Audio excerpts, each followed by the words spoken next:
could you talk about detachment? It's such a good thing to pursue. How does one actually implement that?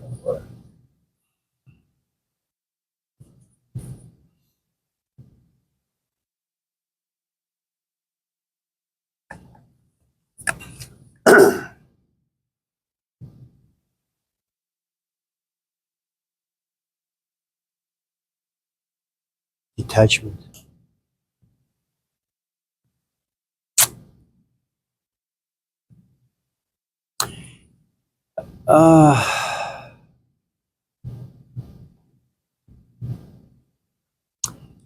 May I ask detachment from what exactly? I would say, well, I'm just thinking about the concept in general, from like Buddhist philosophy. Oh, it's a ridiculous guy.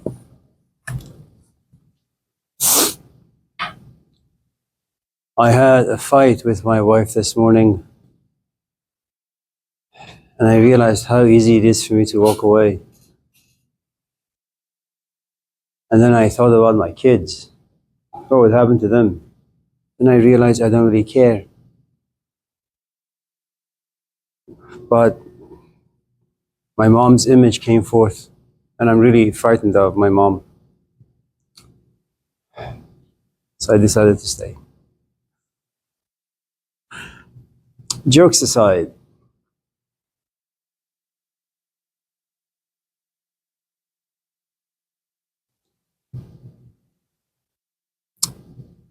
you know, it takes a long time for us to cultivate relationships with anything, whether it's with a pair of pants, socks, shoes, people, marriage, romantic or otherwise.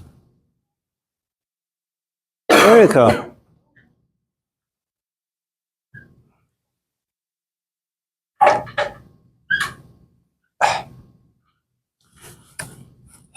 And in creating relationships,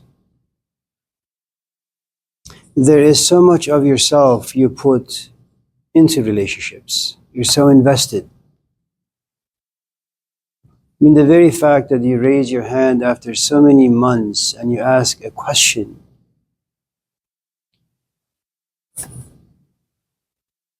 to some extent, my response to your question is a reflection of who you are. I give meaning to your life as you give meaning to mine. What would your question mean if you walked into this room and there were no one, to talk to? And when you create relationships, you inject stories. You create hope. Hello, desires.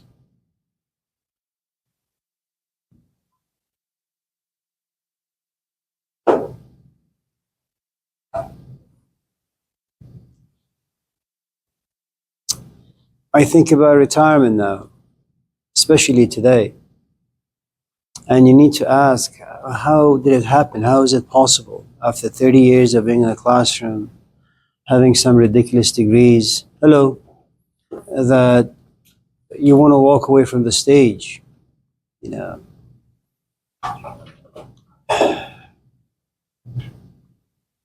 And part of it really has to do with perhaps age. The other part has to do with the psychological narrative that once you get to be 50 or 60 or 70, something happens to you, that you ought to just walk away from certain things in life.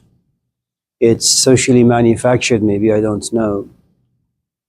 The other thing is that ideas that used to be so interesting for me, so exciting. I mean, I used to scream in my classes. There's a reason why they put me in this classroom. If you pay attention, there is no classroom behind us, to the left or to the right. We are isolated because for the past maybe 15 years of me being here, my classes, I would scream and I would tell nasty and raunchy jokes, and instructors would once in a while walk into my class and say, "Can you please quiet down?" And if you pay attention to my voice now, you realize, well, you need like hearing aid to hear what I'm saying.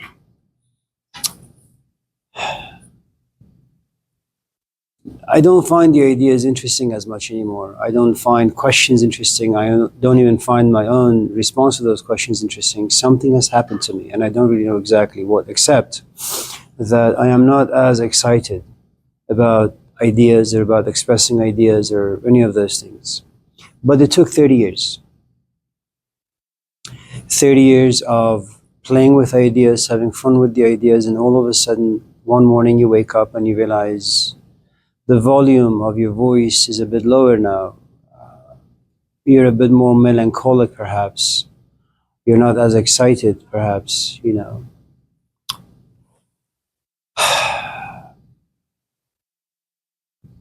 So before, I suppose, to systematically talk about your question,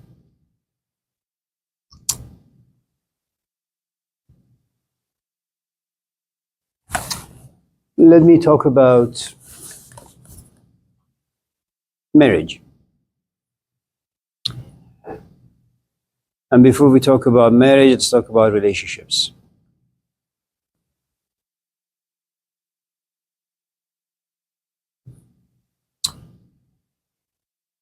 How do you create a relationship? There is something out there that attracts you.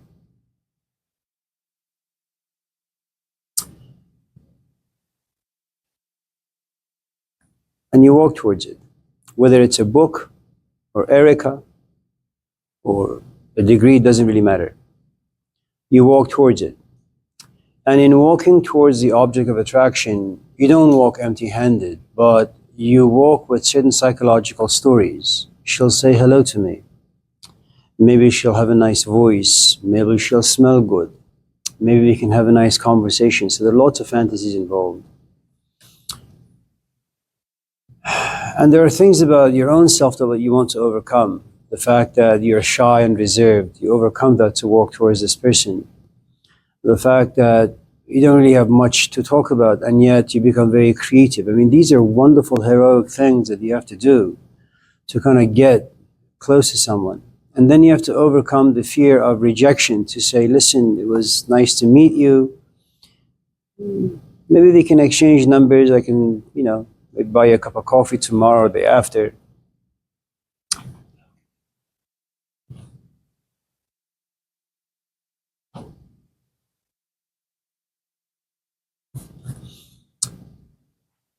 And then something very strange happens, that even though it's a party and there are like 20 young women around, you're only focused on one.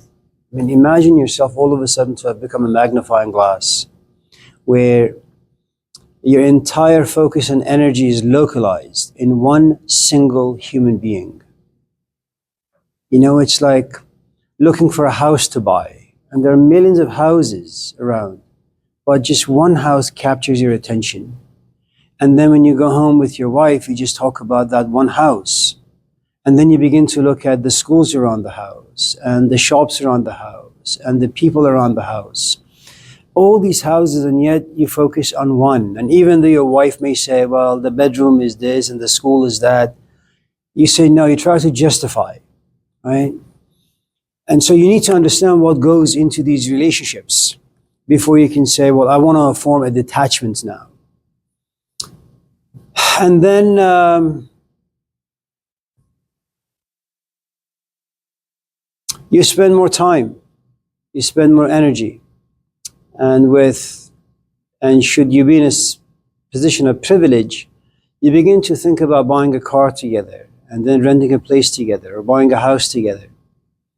Then you guys go shopping together. And once in a while, laying in bed, you talk about having a family. And then maybe buying a bigger house, maybe moving closer to your parents. I mean, these are all just in the future. And you and your companion put yourselves in a time machine, you know, and the both of you are still together. You want to have a family. This is such a huge savings account. It's amazing. And it keeps you going. And there is not yet a conflict. In other words, there is no fights or arguments between you and your companion. So your mind and heart are still in union. You know, you don't look at this relationship as a thing of absurdity. Why am I doing this? We fight all the time. Why am I doing this? She drinks all the time. Why am I doing this? She's like an atheist. None of those things, you know. So there is a good amount of meaning in the things that you're doing.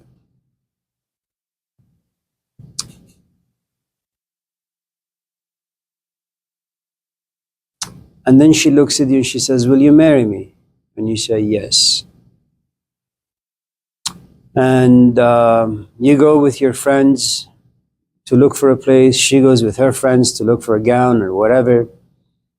And the both of you look for a place to rent, tables, chairs, people you want to invite, food you want to feed them. That's a lot of investment. And then your parents get involved. You have this huge, wonderful ceremony, videos are taken.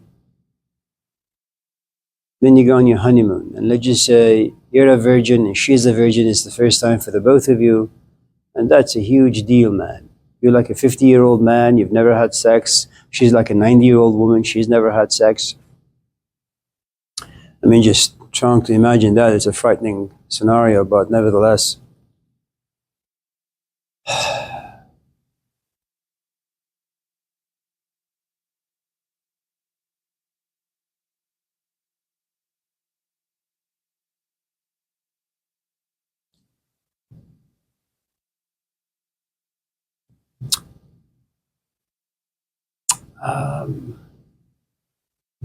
Then you take a class, let's just say, and the class is about Buddhism, since you're interested in that ridiculous tradition. I hope I'm not offending any of you. No Buddhists here? And all of a sudden you realize you're cheating on your wife. You're like having a relationship with the Buddha. You know, you used to go home and talk to her about the meaning of life. And now you sit somewhere quietly in a coffee shop and you're reading ideas that this kid wrote about some, a couple thousand years ago. He begins to contaminate the way you think about relationships. I mean, that really is it. He's a poison to your life.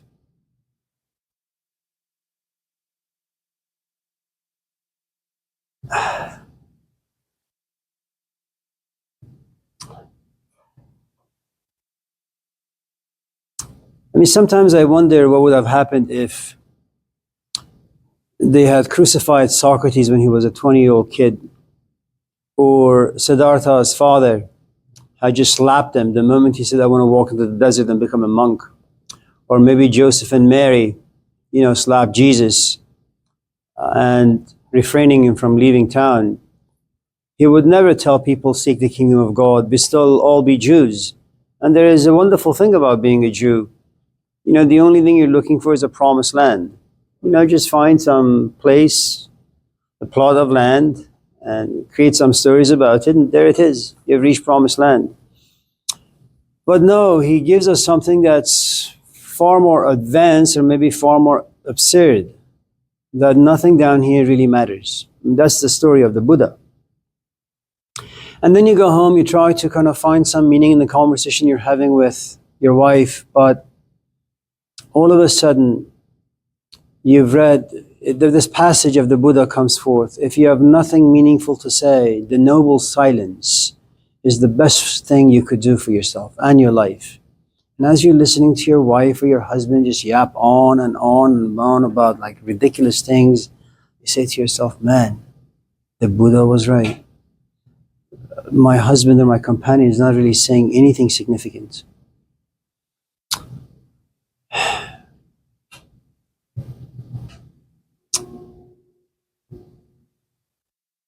And then as you walk away with a good amount of inner conflict, you sit somewhere, you read this book about Buddhism again, where he talks about the wheel of life, how desires come about, how you make psychological and emotional investments in the relationships, how experiences are saturated, how you get bored, how experiences get old, how they sicken you.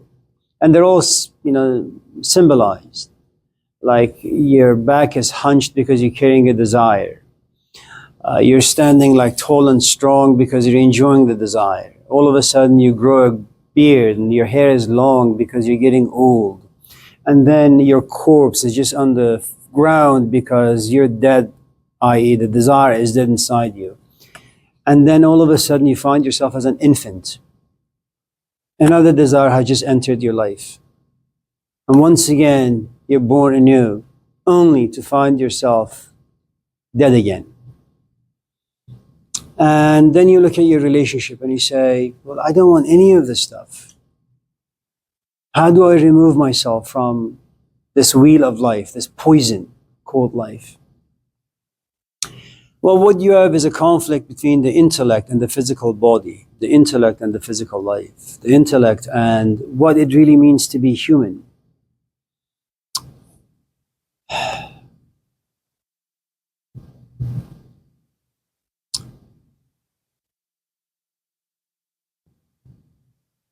The only way I think that you can walk into things in a detached way and eventually become detached, let's just say from a marriage or a relationship, is live in it, suffer in it, do all the absurd and ridiculous things, have children, have affairs, do all sorts of things.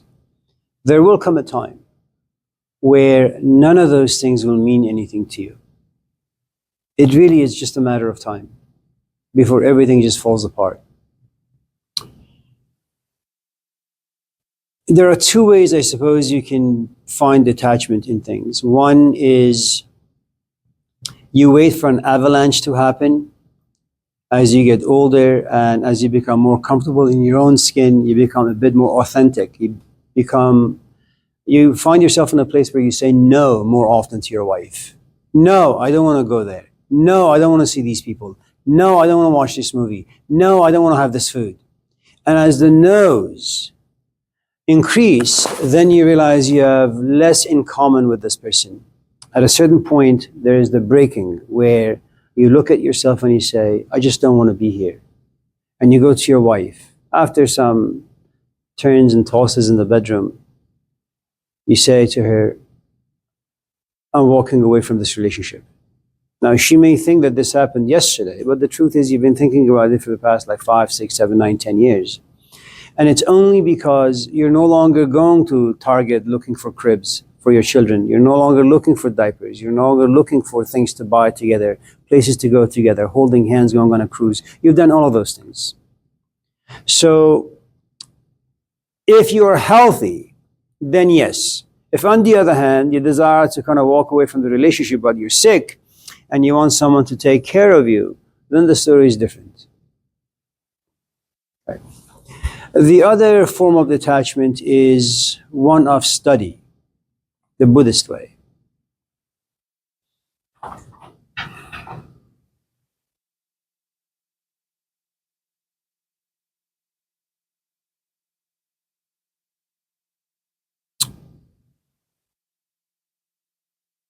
What things are really valuable to pursue in life?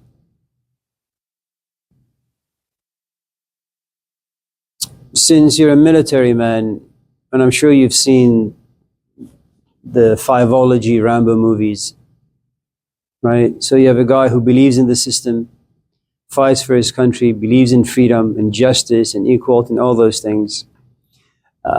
He goes somewhere, he fights a battle, and like Saint Francis of Assisi, he has an awakening moment where he comes to realize this is just ridiculous. You know, it's like we send kids to Iraq to fight, you know, the American fight, but we don't send rich kids, we send poor kids, you know. We make sure that we harass people at Laney College or Merritt College or whatever, you know, low-income housing places where people have lost hope because they're just marred in poverty and hopelessness and violence and they want a way out. You know, and we give them these carrots. Well, if you serve 4 years, you know, then we can pay for your education, we can pay for this, pay for that. So you give them hope. And all of a sudden you say, like Muhammad Ali, why should I go to Vietnam? Those people haven't done anything to me. I don't even know them. Why should I go and kill them? Why should I go and fight them? And what this does is you're standing far away from the battleground and you're looking at the battle and you're looking at the people who are inspiring wars. And you say, why? Why do I need to be involved? And then you begin to study the politics. Then you begin to study lobbyists. Then you begin to study how rich people get rich. Then you begin to study military complex. And all of a sudden you say, you know what? All my findings show this is not a battle worth fighting. No. Now, a couple of things can happen when you find most of life to be an empty pursuit. You could either, as Albert Camus would suggest, that some people find life to be completely empty of meaning and they choose suicide.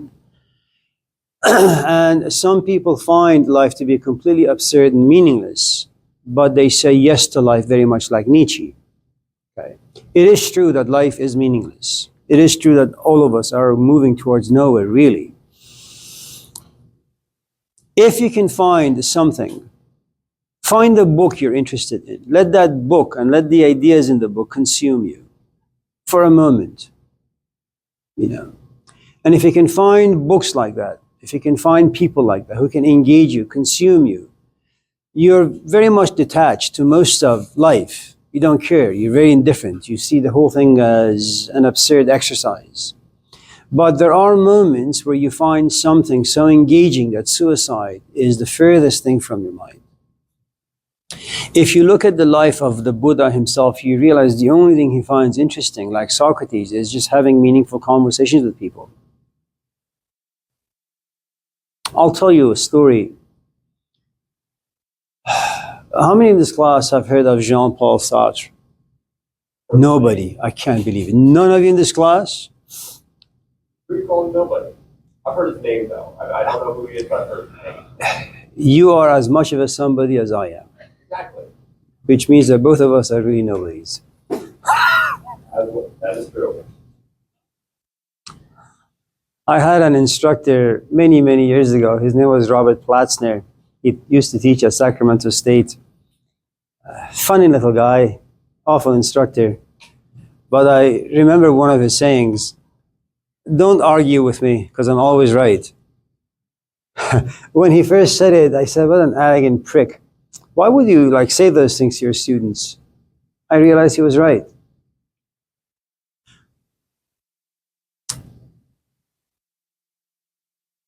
Forgive my line of questioning. It's a little ridiculous, but nevertheless. Have you ever had sex, Richard? Why are you laughing? Just once? Or twice. That's it? Yeah. Oh, you're such a poor man. How can we help enriching your life? I'm just kidding. No.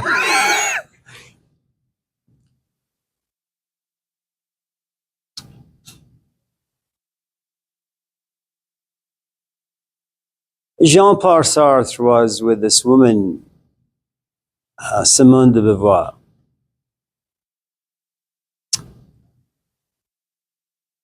Very early on in their relationship, she realized that Sartre does not enjoy sex. He just doesn't enjoy sex. So they decided to have an open relationship.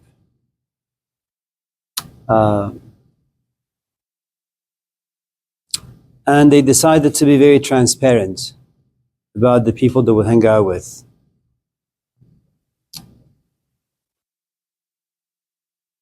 The reason why Sartre did not enjoy sex, and I'm guessing,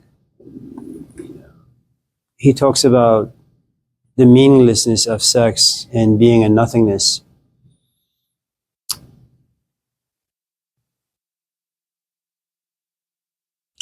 How long does it take? Sex? Not true. Yes. You go in, you come out. It's like in and out. Right? Sure, she's right. If the line is long, then you have to stay more. If the line is short, like 2 a.m, there is nobody there. You just go in and you come out. And this is especially true when you have been with your companion for a while. that you don't really have deep need to be with her or him. There are no longer conversations to be had. You know, those moments where you engage in foreplay are long gone. You don't have time for that, you don't have energy about that, and you certainly don't have interest. Unless you have some kinky notions of sex and you guys do crazy things. Like, 50 Shades of Grey, where both of you have come from like damaged background.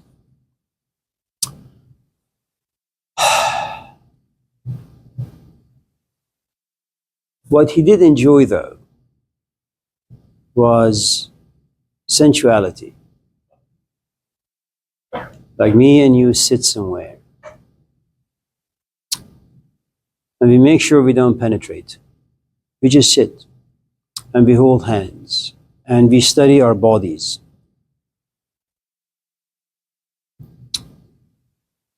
The problem with life, when you get too engaged with life, is that it becomes boring, like sex. You know how it's beginning, you know how it's going to play out, and you know the ending. That is what makes life absurd and meaningless. If, on the other hand, you were to just focus on a flower, or focus on the fact that you are in fact bored in this class and study boredom, all of a sudden you realize it's not about the class anymore. You're actually studying why Amir Sabzawari is so fucking boring. And all of a sudden you realize you're actually like playing with these ideas in your own head, and it's fun. Now, what the next moment brings, who the hell knows?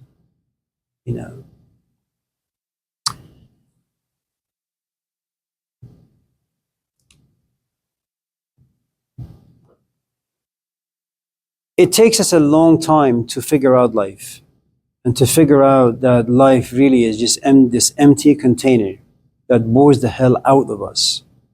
That it is like this carrot we pursue. And eventually, once we have it, we realize, oh my God, it's all kind of like the Matrix. I have all these memories from my past and none of them happened. Yes, none of them did happen.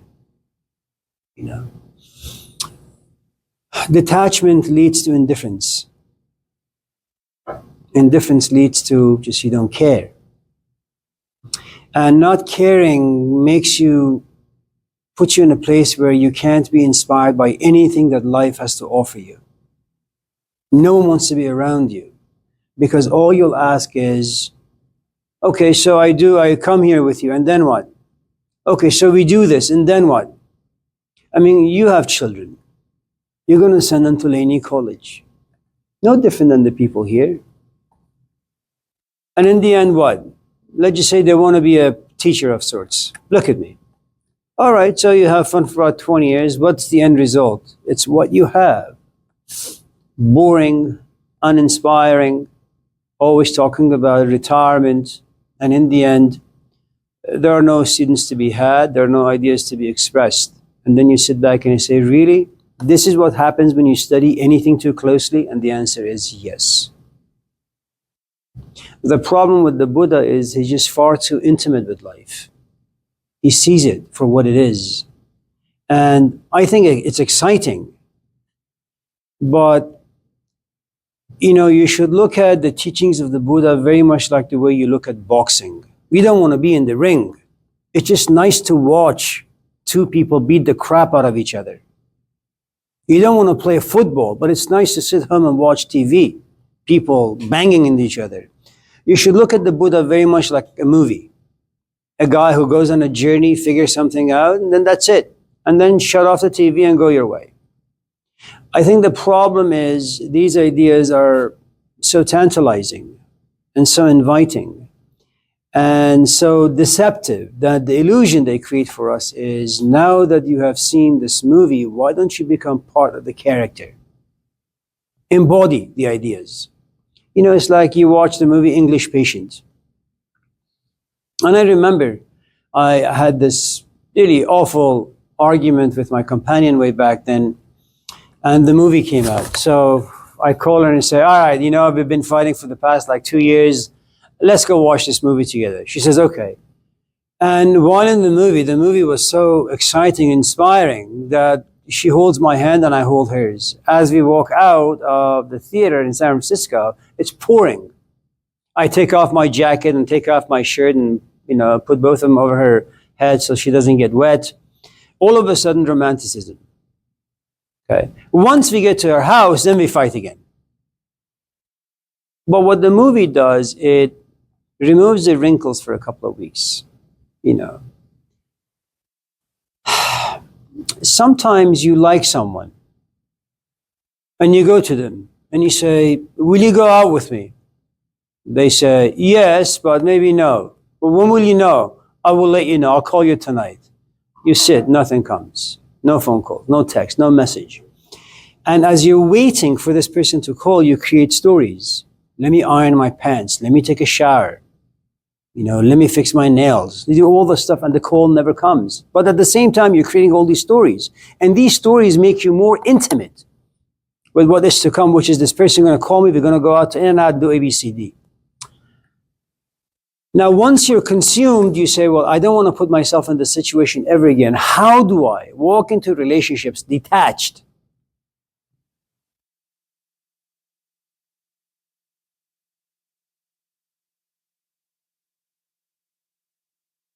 Make sure you have a hefty savings account. But for that to happen, you need to know that you're okay with people in your life, and you're going to be okay with people leaving your life. It's like, you have $1,000 in your pocket, in the bank account, but you have $20 in your pocket. You lose the 20, but you don't really care because you have 1,000 in the bank. If you know that being with another human being is very much the same as being with a book, if the person calls, calls. If she doesn't, she doesn't. But you have to be rich. The Buddha is rich. The Buddha is rich because he studies life and he finds it meaningless. The Buddha says, you know what? Women are beautiful. I just don't want sex. Kids are wonderful. But in the end, what? They're going to just be like me, miserable. And since I can't save anyone, why be with anyone? And so the only thing he does, he just goes around, talks about this and that. Knows full well that people don't get it, but he doesn't really care. He's just engaged, consumed by the moment, and that's it.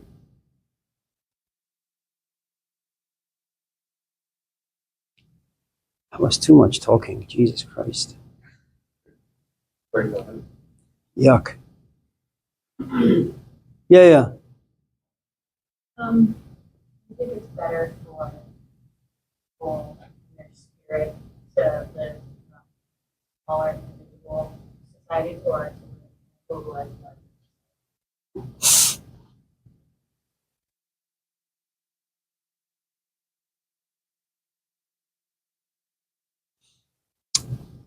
Do you party? Good job. With useless people? Probably, yeah. So when you go to, let's say, a party with like 25, 30 people, and things are moving really, really fast, well, the thing that usually happens is your eyes meet, you nod to them, like this, you say, hello, how are you, goodbye.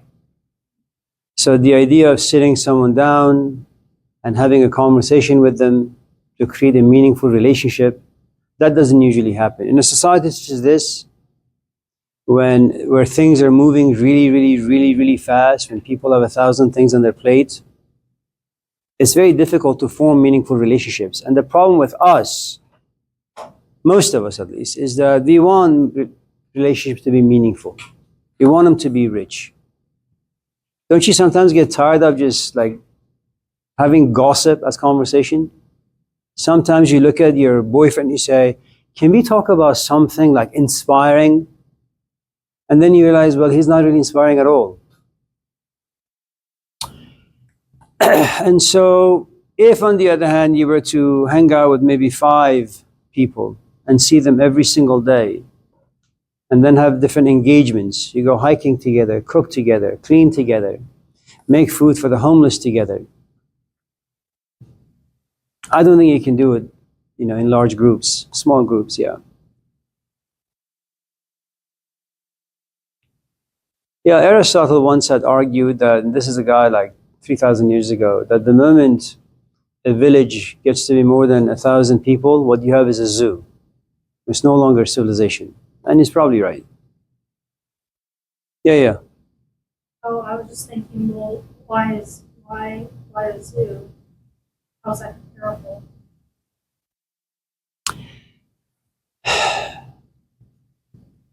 I don't think you can get very close to animals and you're just going to throw food at them. There are only a couple of people who can actually go into the caves and feed them. It's a place of entertainment. You don't create intimate relationships with the animals in zoos, basically. You know, you're just a passerby. I mean, that's what this place is. Well, I've seen you around campus, haven't I? I've seen you around campus. Yes. Yeah. What do you do when you see me?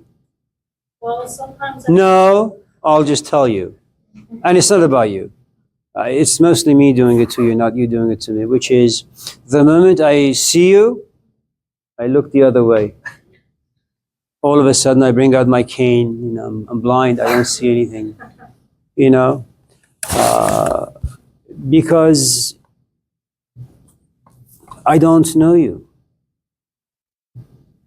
Maybe I don't want to know you. Maybe I'm just tired of saying hello to people and for them not to say hello back. Maybe being intimate with people is far too revealing and therefore very uncomfortable. Maybe I've come to realize creating meaningful relationships, not just a hello, how you doing, see you around. It just takes time. And for that to happen, I have to break you to some extent. And in breaking you, you'll bleed. And the way you bleed is that you begin to share your life story with me. And in sharing your life story with me, it's like getting undressed. You have to be intimate. You have to be naked. You have to be comfortable. And that's just too much work.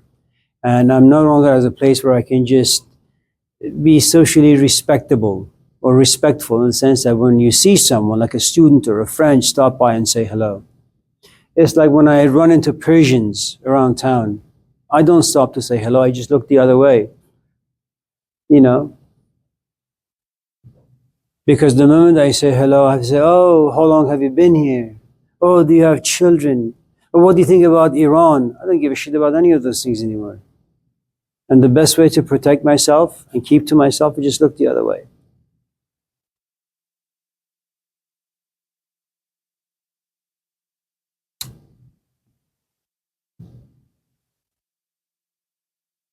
It always amazes me when people say, well, you know, I'm going to go out with my friends.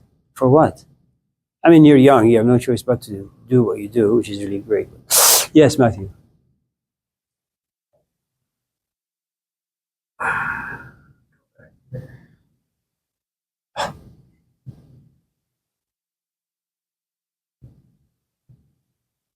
Markel?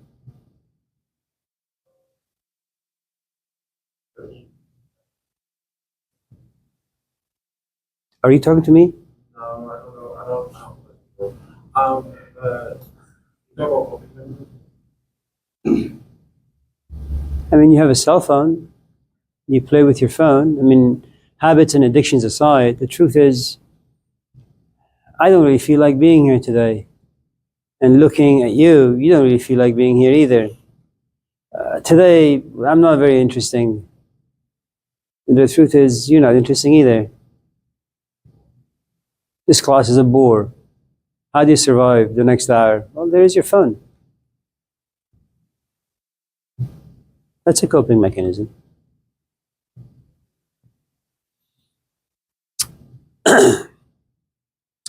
You don't have to cope with anything if the things in your life are interesting and engaging and exciting.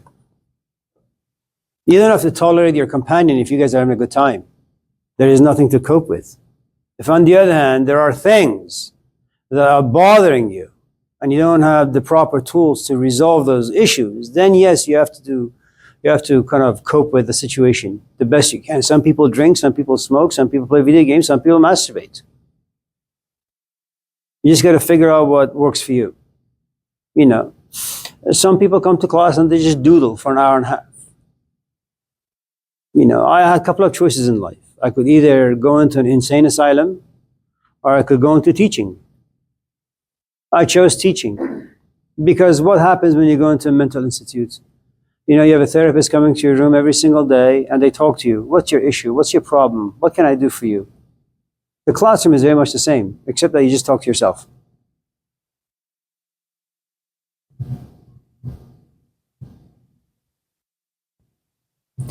People who usually become interested in my classes, I only have one remedy for them. Do your masters, because if you become interested in these ideas, it means you've been infected. And if you're infected, it's very, very difficult to get rid of the infection. Okay? So my medicine for them is go to school, get your masters. Go into the classroom. You don't have to be good. And you don't really know if you're going to be good. It happens when in the classroom, you open your mouth, and then you will figure out your salt. Okay? Even if you're not very good, once in a while, you will have an inspired moment, and that's enough. You don't need to be fall victim to the 7 deadly sins, greed and gluttony and all those things. And that's how you cope with ideas. You just walk in the classroom, you find a couple of people that look you in the eye and you just focus on them and you talk to them and that's it.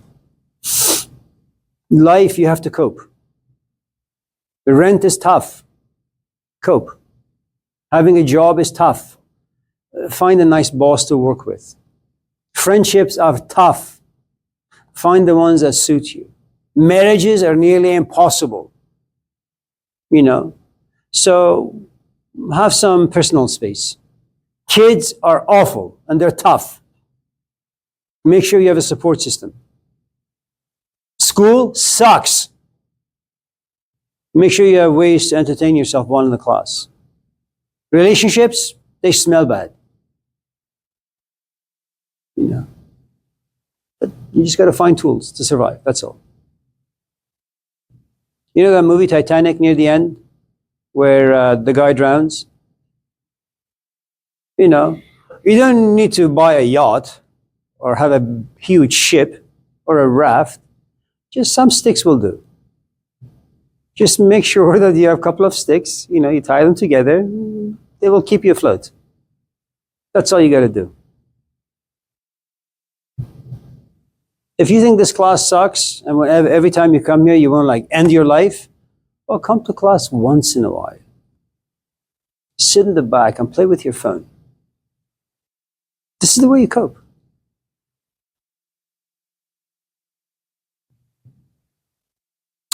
Yes. Is COVID effective if you are traumatized?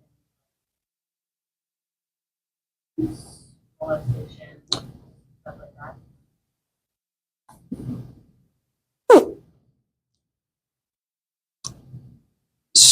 So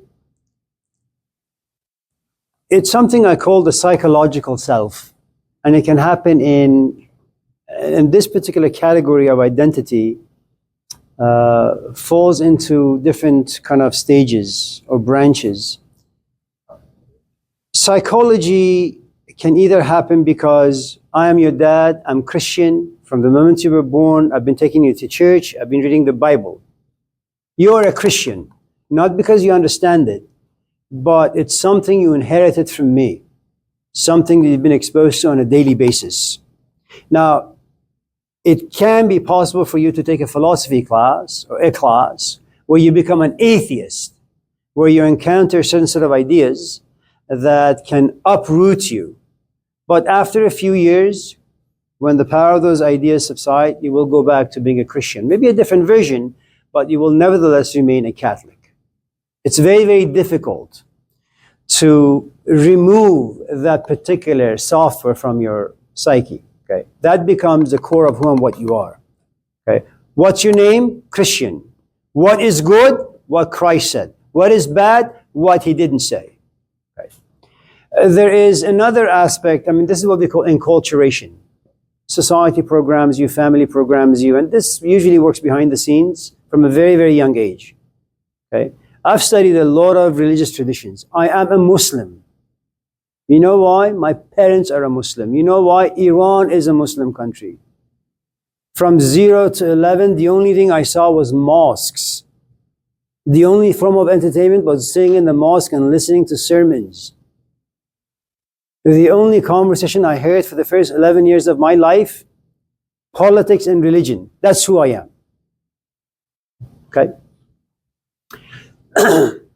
Then there are certain things that can disrupt the socialization process, and that's called trauma. Now, trauma can happen because of someone like Socrates, who comes and says, all of life is bad, let me tell you why, and you begin to understand.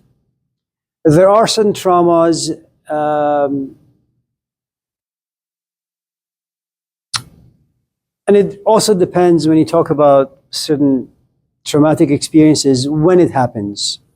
You know, if you're talking about the trauma happening to you from the age 0 to about maybe 7 or 8, because you don't have the proper coping tools yet, and your psyche desires stability, both emotionally as well as physically, that you want to make sure that every time you go home, your mom is there, your dad is there, and just in case there's a disruption, you know, your mom can tell you a story, sell you a story, you'll buy the story for only so long, okay?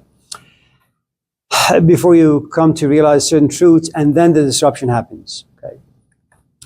If it happens from, say, later stages in life, where you have your own life, you have your own friends, you know what movies you like, what books you like to read, what sort of people you want to hang out with, you can hopefully better cope with the traumatic experience. But if it happens at a very, very young age, it's going to be, to some extent, the foundation of who and what you are. One of the things that happens to people who are sexually abused at a very, very young age, the way they cope as they turn into adults, young adults later on, and they want to explore sex or maybe use sex as a revenge of sorts, is that they have a tendency of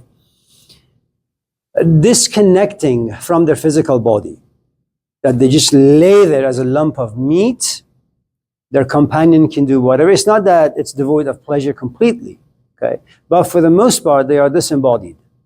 They stand outside, and when the event is finished, they go back into their body and life continues. That's one of the ways that they cope. The only way you can cope, I suppose, is, it's not the only way, but there are many ways we cope. When you go to support groups, for example, you have people at different stages of recovery, and some people tell you stories, and it's your first time hearing those particular stories, and those stories allow you to gain a different perspective as to how you can deal with something. I mean, people go through a divorce, and that's a traumatic experience, and they go to like Barnes and Nobles, and they buy like 50 books on divorce, you know. You have lots of kids who don't have parents, and so they go to Barnes and Nobles and buy tons of books about, you know, abandonment, for example.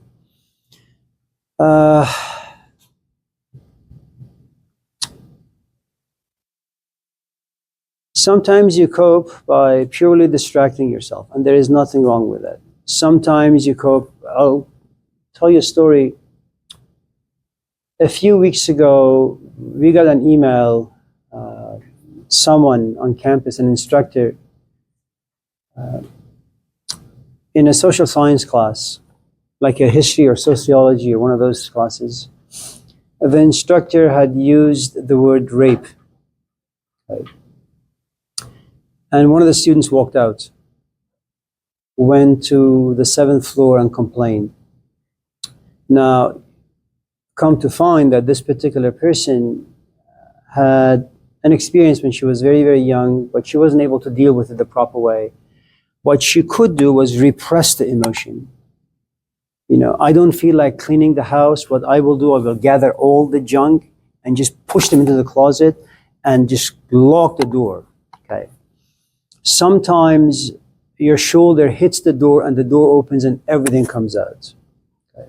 So the first stage of coping, because none of us really have tools to wrestle with things that are new for us. So we try to push them into hiding. And the longer you can do, the better it is for you, I think. At a certain point, you say, you know what? it seems like everything I touch, because of that particular experience, just turns into dirt. You know, even if Jesus Christ was to walk into my life, this Prince Charming, because of my unresolved issues, I just destroy it. There comes a point where you realize the best way you're able to cope at this stage in your life is to understand it, to seek help, maybe with people, maybe with books, maybe with therapy, you know. So there is, and forgive me for saying this, there is other thing. I was sent to India at the age of 11. In the time I was living, we didn't have words for like abandonment. It didn't exist. Your parents don't love you, don't exist. The idea that your parents have to be around you all the time didn't exist. And because those words didn't exist, the emotions that are connected to those words did not live inside us. Never once did I think my parents sent me to India was because they didn't love me. Not once. And I'm sure if I had gone to, I did go to India to a Western school called Woodstock in Missouri. It's a northern part of India. If I had an instructor there who, I'm sorry? Yeah. It's kind of like San Luis Obispo, a tiny little city carved in the middle of the forest. There's also one in Africa, Missouri. Yeah. Okay. Where was I? Video, Strawberry. Fuck it. Let's move on.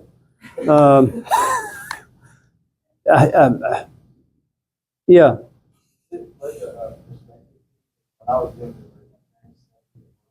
Yeah. Yeah. As we go through us, we had talking about it, you know, but I never really saw it. Once I got to like that point, I never really expected it. Well, kids come with different temperaments. Some people are very, very attached to their parents. Some people are not as attached. So it may be that your brother was very, very attached. I don't know what's wrong with him then. Tell him I said hello. I mean, it's difficult to get into people's psyche, you know, but all I'm trying to say is that, you know, words are like advertisements. And with every word comes a set of emotions. The less you have toxic language in your system, the less you have toxic emotions in your system. You know, one of the awful things about talk therapy or philosophical therapy is that they give you languages you didn't know. I mean, how many of you in this class use pronouns they, them, it, us, was, all those things? No, none of us. It didn't exist in the English language. It's only like in the past like 5-6 years, right? And what happens is that now that you have tiny little kids going to school, they come home and say, Dad, am I a he or a she or a they or a them or a this or a that? And what you realize is that now you have added emotions, which means that there is a hint of confusion, uncertainty, you know, and if that gets encouraged, it just blossoms. And then you have to figure out what the hell to do with this, you know. So maybe it is true, the less you know, the better off you are. Even if you don't know, if something terrible happens, right? You can still feel that thing is bad, even if you don't know. Now, here's the thing. For many, many thousands of years, fathers go out, they get killed, butchered by Godzilla or the next tribe, right? And the kid comes home, where's dad? Oh, the mouse ate him. Sorry, honey. You no longer have a dad. No therapy. It's just a warrior culture. People know life is tough, that no one is going to be pampered. Suck it up, continue living. Okay? In Afghanistan,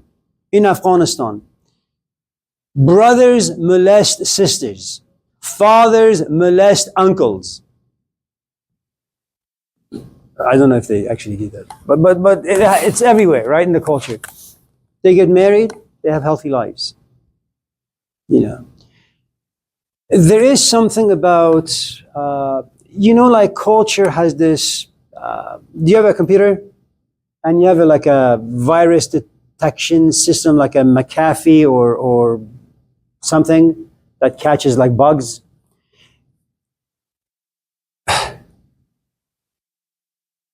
I think the culture knows that there are some diseases in its sphere. But what it does, it also creates virus protection. Okay, so ABCD happened to you. No one gives a shit. At the age of 18, you're going to get married. And you're going to be committed. And you're going to have children. And you realize for the next like 25 years, all you're doing is being consumed by taking care of your children. Now, it is true that you could just have awful people in your life.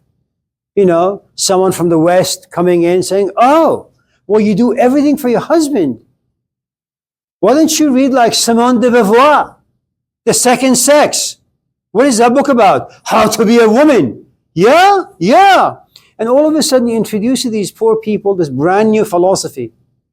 And this cultural narrative that you as a young woman get married at the age of 18, have 5 kids by the time you're 25, and then live out the rest of your life as a mother. Okay? That new philosophy counters this age-old tradition.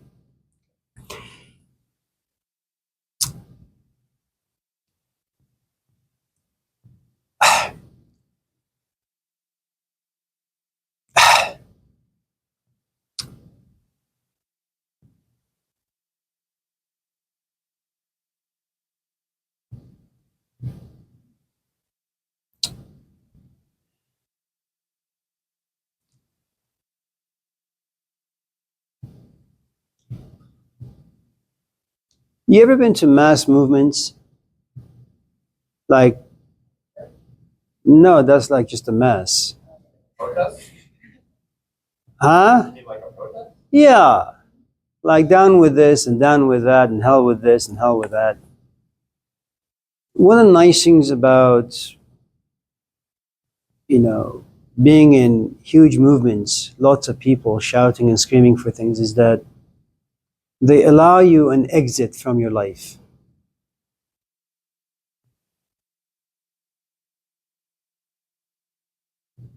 Go home and turn on the TV and watch a movie you really, really like. And what you realize is that for the next 2.5 hours, hopefully, you don't think about your past, you don't think about your future. All you think about, you're just engaged in the movie. It consumes you. There are cultures that don't really care about human issues that much. Nobody cares about your marriage. Nobody cares about how much money you make. People only care about, are you any benefit to society? Are you a decent human being? Do you fight for justice? And you realize there are certain cultures that talk really, engage you in big ideas in life. When New Orleans happened, for example, what you have people in privileged positions in life, from California and other places, they kind of just pack their stuff for 2, 3, 4, 5 weeks, and they go to New Orleans and they help out. And what you realize is, you see this ocean of poverty around you, and what you get connected to is just poverty, people who are helpless. What happens to your past? It just evaporates. It just doesn't matter. The problem, I think one of the problems with therapy is just there is just too much focus on you. I am a relatively healthy human being. If I was to start going to therapy, and if my therapist was crude enough and stupid enough to kind of dig up all the things that are unimportant for me, I will assure you after 2 months, if my therapist is a good piece of advertisement of ideas, I'll go back to the time I was 11. And I said, man, my parents really did send me to India? Pieces of shit. Do you know how many corpses I have buried? So how could my parents allow me to wash corpses and then carry them and dump them into this hole? That's cruel. And you realize, well, the culture allows for certain things to happen, and it makes them kind of irrelevant after a while. You accept. You don't even think about it. It's just everywhere. I sometimes wonder about the people in Palestine, or people who just suffer. you know, and the suffering is not their own.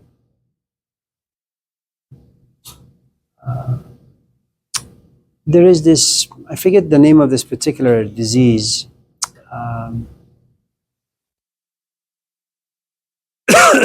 You read books, medical books, and they tell you the existence of all these different diseases that exist. And some people are very receptive to those ideas. So you're sitting on your couch in Oakland, your life is really, really good, you live in a mansion, and you keep going like this. And then all of a sudden you say, oh, wait a minute, I read somewhere that if you scratch, your hand a little bit too much, it's because you have this particular bug inside you. So you open this book up and it says, yes, there is a bug that lives in Africa or India or the Middle East. And so you go to the doctor. You say, yes, I have this disease. And he said, well, when was the last time you were in India? Never. How about Africa? Never. How about the Middle East? Never. Well, it's then in your mind. It's in your imagination. My recommendation, if any in this class have certain issues, go visit a third world country and live in that country for about 2, 3, 4, 5, 6 years. And you realize your issues will be gone. I'm dead serious. Start helping homeless people. You will no longer look at yourself and think about yourself.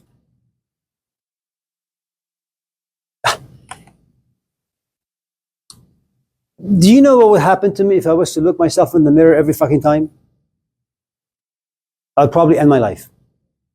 Wrinkles, no hair, old age, sickness, tiredness. Therapy is like that. You just keep looking at yourself. And shit, what do you find? Ugliness. How long do you think you can survive that? Not very long before you actually damage yourself. Go to places where there are no mirrors. You just look at other people. It's okay, you're tired. I don't mind. I'm tired too.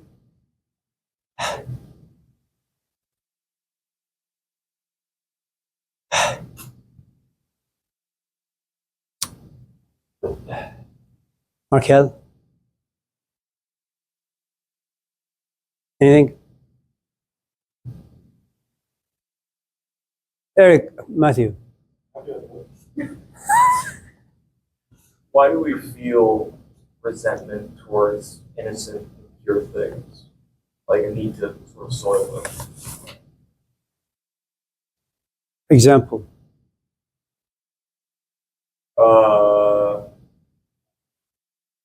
I don't know, get pleasure out of destroying or ruining something.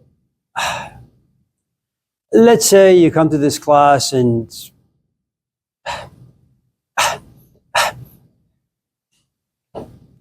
like you have a girlfriend. You come to this class with your girlfriend. Let's call her, you've seen that movie, I, Robot? Her name is Rosalind. Do you mind? Thank you. And you guys hold hands when you're in class, you sit next to each other.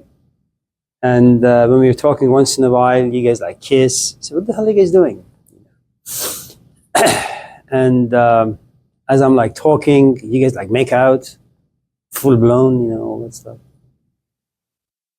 And then we begin to talk about love and try to examine it deeply. And let's just say you guys were having sex right in the front, because you're so much in love. And we're talking about Jean-Paul Sartre, his ideas about sex and sensuality and all those things.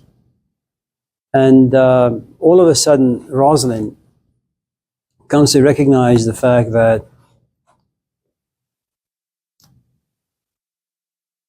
you're so focused on her body and you have missed her intellect, that there is this beautiful mind and beautiful set of emotions, but the only thing you're focused on is her flesh.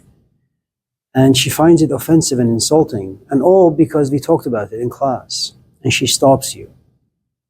And from that point on, every time you guys want to become intimate, she demands that you respect her body, her mind, and her heart.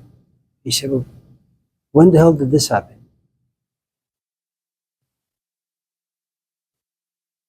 Human beings are complex. Someone like the Buddha has the privilege of sitting back and looking at this whole business called life and then coming back to life and ruining the rest of us. Is he right for doing what he does? People have been married for a long time. Their marriage doesn't need to be meaningful. They're just married. They're raising kids. Life is tough. I mean, why the hell would life create someone like Albert Camus to come forth and tell us that life is absurd? And yet you have to find some meaning in the insanity of life. Why do you want to spoil people's lives like that? I mean, you have the Jewish folks, they're fine with going to the synagogue on a Saturday and worshiping some Santa Claus out there, you know? And Jesus comes forth and messes up the whole thing. Letter of the law is no good. You know, the spirit of the law is important. How would you want to do that? And I think part of the reason is the people are not the issue. Socrates is the issue. Jesus is the issue. You know, people are finding meaning in their lives. You guys are having fun holding hands. It's me who comes to class and see the business of romanticism as one of absurdity. And then I impose those perspectives on you. Now, you may not be at a stage where you can receive, but she is, because women are far better students than men. She receives the idea, it goes inside her, and then she challenges you. And you sit back and you say, I don't know how to deal with this. And that's one of the things about living in society. The ideas live inside me, but I need to see my own reflection in you.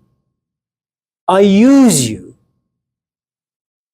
I need to inject myself inside you so that your desires can be like my desires. Then your questions will be those that I enjoy hearing and then responding to. You're never going to marry someone who's very different from you. It's impossible. You're never going to have friendships with people who are very different from you. You're always looking for an image of yourself in other human beings. And the healthier you are, you want to hang out with healthier people. The more of a mess you are, well, those are the people you choose. There is another thing you should consider. No one's innocent. Being born is a crime, and being born is a punishment. And the fact that none of us come with a toolbox, it means that we're going to make a lot of mistakes. And those mistakes don't just impact you, they impact the other people as well. Other people will punish you, will try to correct you. No one can live in naivete and innocence for too long.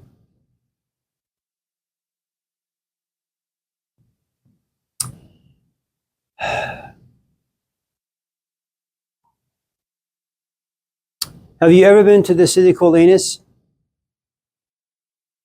You've never been to Anis?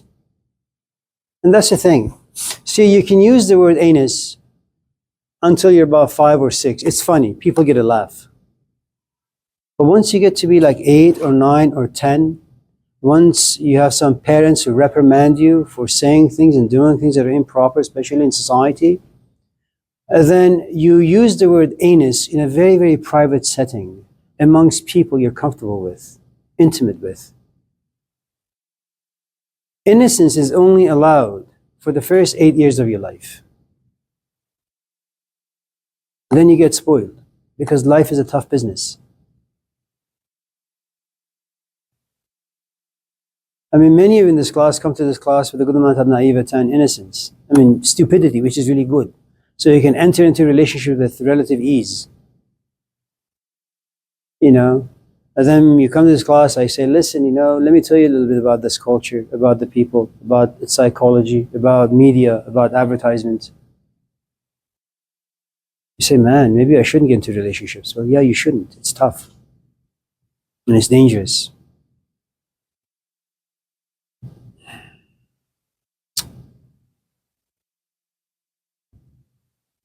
Please?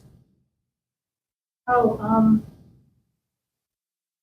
So I was thinking about like how you said that that the problem with therapy is that you focus too much on yourself.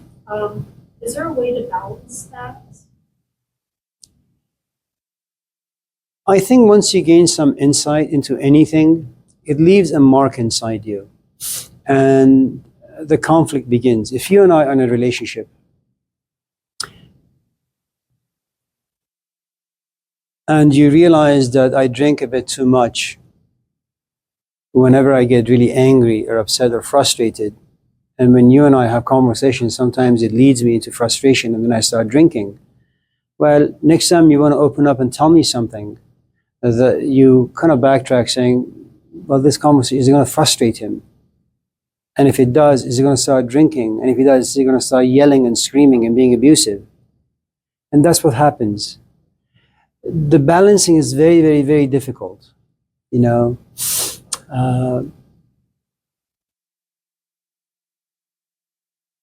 I think only people in very, very, very, very, very advanced stages of life can balance between the positive and the negative.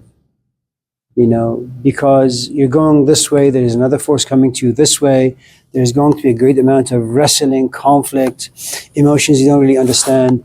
It's only after like 5 or 6 or 10 years of wrestling and going through hell, you say, you know what, I'll be able to cope with it. You know, but initially it's going to be tough. It's very much like being able to ride bicycles. You know, initially it's going to be tough. Then there comes a point where you don't even need to hold the handles. You know, you're just going to sit and you just pedal and the bike goes. And you can in fact direct the direction of the bike with, you know, your body without ever holding the handlebars. It just takes time. And I think your body has enough intelligence to give you hints. There are certain people that they trigger you. Don't be around them. And don't have false assumptions about yourself that because you've read a couple of books, now you can, you know, put yourself in harm's way and you can survive it. No. Don't take any chances. For the longest time, just go into training, you know. And once in a while, maybe after, you know, a good amount of time in the training ring, then maybe you can kind of give yourself a test. Go into the ring and actually spar with someone, see how well you do. And just in case you realize you're getting a little bloody, just get out and say, no, I think I need more training. You know, before you get married, just go out with someone a few times and stay with them for like 2, 3, 4, 5 months. I mean, just see how it is. These days, it's just important. It's not like, you know, 100 years ago where arranged marriages, you know, would actually be functional. Today, you need to go out with someone, test drive them for like 5, 6, 7, 10 years, you know, and then when they're dead, you marry them.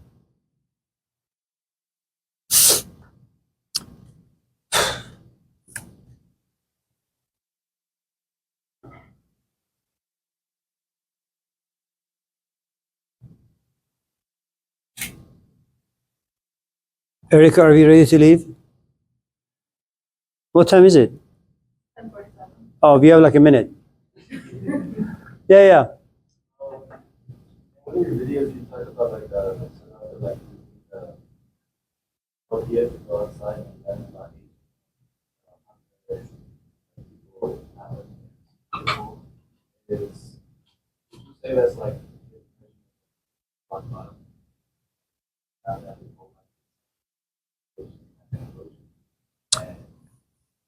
No, that particular story. How old am I? So it doesn't really matter. Look, the point is, how often when you leave the class, you think about getting old? Because you've seen me. Not very often. It's because you can only see, but you don't register. You don't really understand. You don't process. You don't internalize. And that's the thing. You have to be at the right place to internalize an experience. You see a lot of sick people around you. You see a lot of old people around you. You've seen a lot of movies where people die around you, right? But it doesn't help you focus or meditate in regards to the nature of time. How fast it goes. It doesn't really force you to reflect about things that you do, whether they have any meaning. It doesn't make you curious about those things. It means you see, but it doesn't really touch you.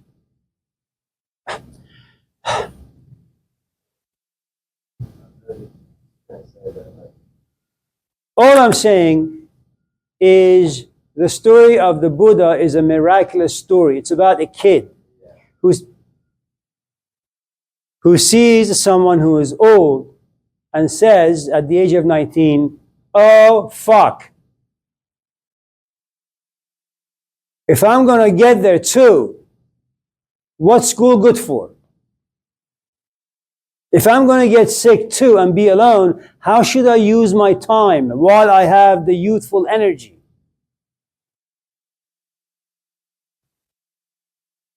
My father is a religious man. Why is it that his religion doesn't save me? Why am I curious? If I'm going to die and then be forgotten, how should I live? Since nothing matters. That's what death does. It makes everything irrelevant.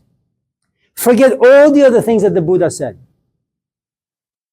The most important thing you need to understand is what makes someone become receptive, internalize and experience. Internalize.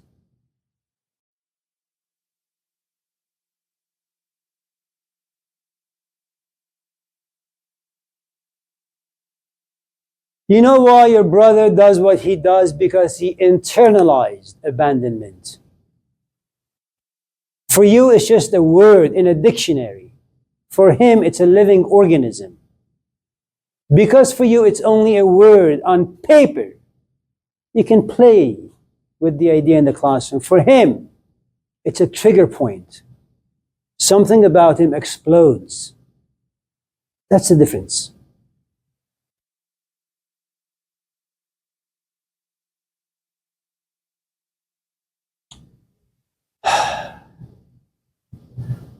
This class is so upsetting. It's really good to see you, I think. Take care of yourselves.